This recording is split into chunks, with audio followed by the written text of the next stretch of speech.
चुनाव आयोग ने 5 राज्यों के लिए 2026 के विधानसभा चुनाव का शेड्यूल जारी कर दिया है। पश्चिम बंगाल, असम, तमिलनाडु, केरल और पुडुचेरी, ये वो 5 राज्य हैं जहां चुनाव होने हैं। इसी बीच आइए जानते हैं कि इन राज्यों में सबसे ज़्यादा जेन जी वोटर किस राज्य में है, क्योंकि युवा वोटर्स इस बार सत्ता दिलाने में बड़ा रोल अहम निभाने जा रहे हैं। चुनाव आयोग के आंकड़ों के मुताबिक 5 राज्यों में जेन जी वोटरों की सबसे ज़्यादा संख्या पश्चिम बंगाल में है। जेन जी वोटरों को मूल रूप से 2 समूहों में बांटा गया है। पहली बार वोट देने वाले जो 18 से 19 साल के हैं और युवा वोटर जिनकी उम्र 20 से 29 साल के बीच है। पश्चिम बंगाल में लगभग 5,23,000 युवा पहली बार वोट देने वाले हैं और 1,31,00,000 वोटर 20 से 29 साल के हैं। अगर कुल युवा वोटरों की संख्या की बात करें तो यहाँ 1,36,00,000 से ज़्यादा युवा वोटर हैं। जेन जी वोटरों की संख्या के मामले में तमिलनाडु दूसरे नंबर पर है। इस राज्य में लगभग 12.5 लाख जेन जी पहली बार वोट देने वाले हैं और 1 करोड़ के करीब वोटर 20 से 29 साल के हैं। कुल मिलाकर इस राज्य में लगभग 1,17,00,000 युवा वोटर हैं।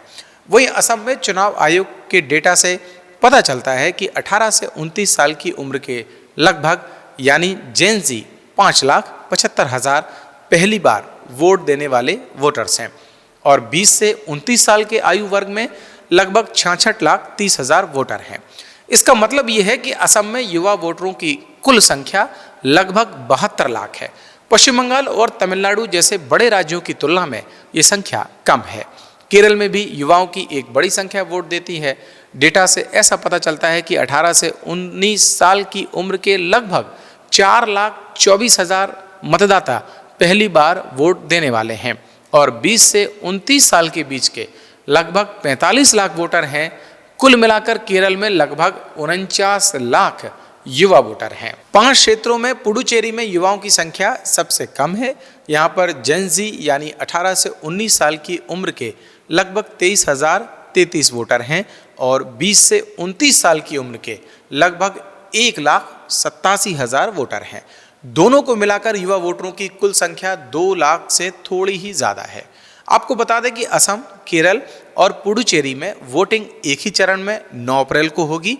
इसी के साथ तमिलनाडु में वोटिंग एक ही चरण में 23 अप्रैल को होगी। वहीं पश्चिम बंगाल में चुनाव 2 चरणों में है।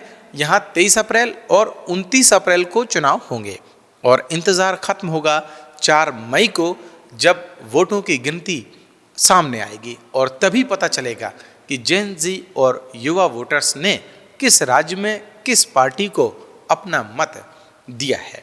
ऐसे ही और इंटरेस्टिंग स्टोरीज के लिए आप बने रहें द प्रेस हिंदी के साथ। और अगर अभी तक आपने द प्रेस हिंदी को लाइक और सब्सक्राइब नहीं किया है तो अभी करें और मुझे दें इजाज़त। नमस्कार।